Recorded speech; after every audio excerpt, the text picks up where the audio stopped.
I'm Ericka and I'm the very proud principal of Earl Boyles Elementary School. What are you most excited about this year? What I'm most excited about this year is the opportunity to be back in person with children and with our staff in person, and a limited community access, but they're starting to come back more. I'm just happy to have in person instead of online. How do you encompass equity as a leader? I think it's encompassed in everything that we do. I think with the district equity lens, we bring it into all of our meetings. We use it when we're talking about data and we're making decisions for children. One of our staff members had actually created a table tent with the equity lens questions, and we use that to guide all of our conversations, whether it's through our student intervention teams or we're talking about behavior or even during our coaches meeting. And we couple that with our courageous conversations, and we usually do that as a starting point. So it grounds us in that work in all the meetings and decisions that we do as a building. How do you include the David Douglas equity lens when making building-wide decisions? We use the David Douglas equity lens to make building decisions in all of our teams that we have. So for example, in our student intervention team, in our IPBIS team meetings, or when we come together as coaches, or even with each other, we have table tents one of our staff members had made. And on that, the questions are on one side, along with some of our common agreements that we have. And also, we have some guiding questions for courageous conversations. And so whenever we're talking data or we're having just conversations as teams, we use that to make decisions, because that grounds us in a common area, and if we're all familiar with what they are, it keeps us, focused on what we need to at hand, and that is making decisions with that equity lens that the district has created for us.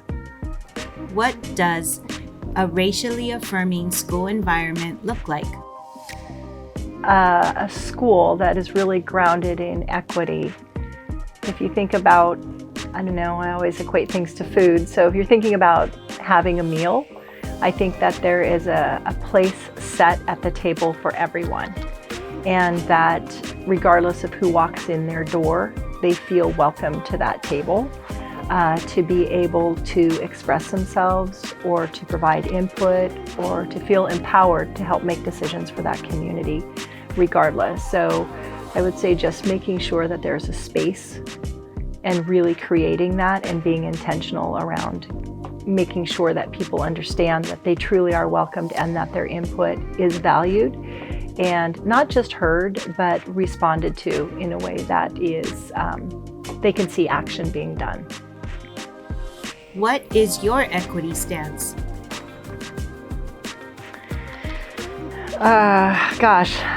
Equity stance. It's so hard when people ask that, because I think it's just how you do business. I think it just needs to be embedded in everything you do, how you treat children, how you greet people at the door, how you have conversations with people.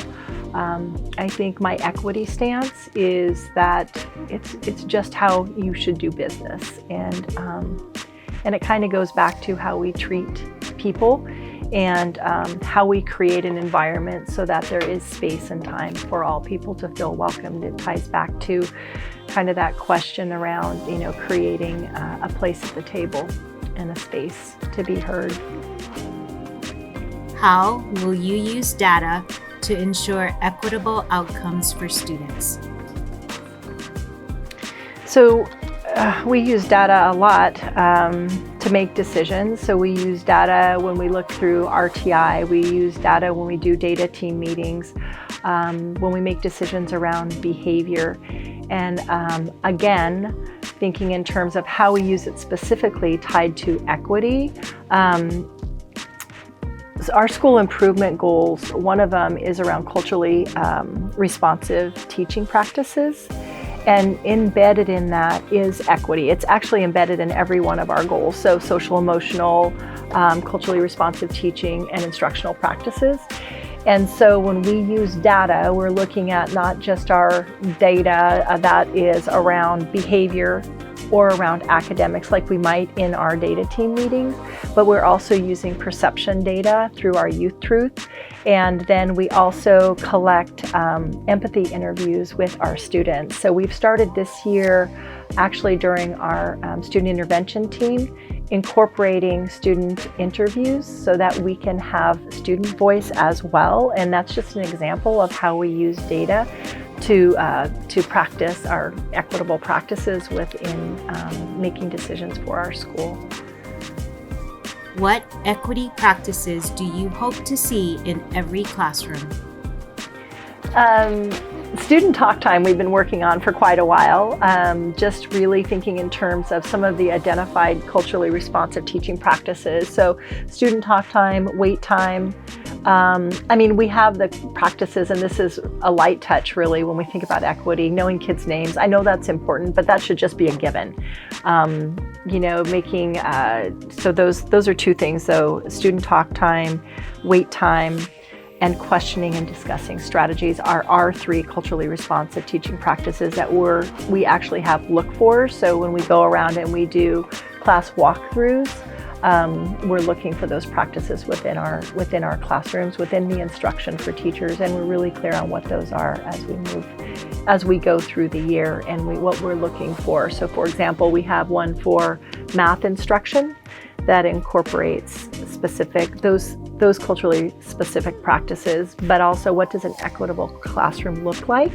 So part of our equity team took that for math instruction and overlaid some of the equitable practices within that, and that's what we use for our walkthrough tool.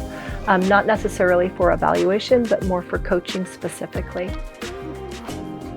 As you reflect on your spring and summer hiring practices, share your efforts and outcomes to diversify your school for both classified and certified positions.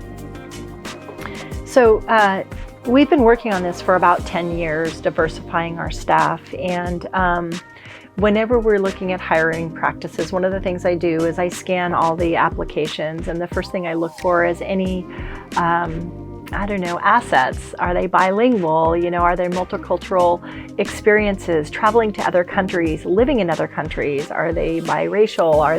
If there's any indication that I can pick from an application, those are some of the first people that I call. The other thing that we have done to try to diversify our staff is whenever we have the opportunity to hire for classified staff, we really look within our community and try to recruit family members, because then it's more representative of our community. At this point, we do have our 5 top languages represented on staff, and we've been very fortunate with the preschool. A lot of our staff there are parents, and it's kind of our Grow Your Own program, right? So they went on to get their CDAs to work in the preschool program. And I'm super excited. All of them are going to go for a restricted sub so they can start even working more towards being teachers. But many of them are bilingual, biracial, and represent our community. And I'm super proud to say that. And even our health assistant is one of our community ambassadors. And I just think that we have so many assets within our community, and I'm really proud of the Grow Your Own that the David Douglas does do, because it really does allow us to diversify our staff to represent our communities in a much better way. I'm Ericka, and I am the principal of Earl Boyles, and I believe in equity.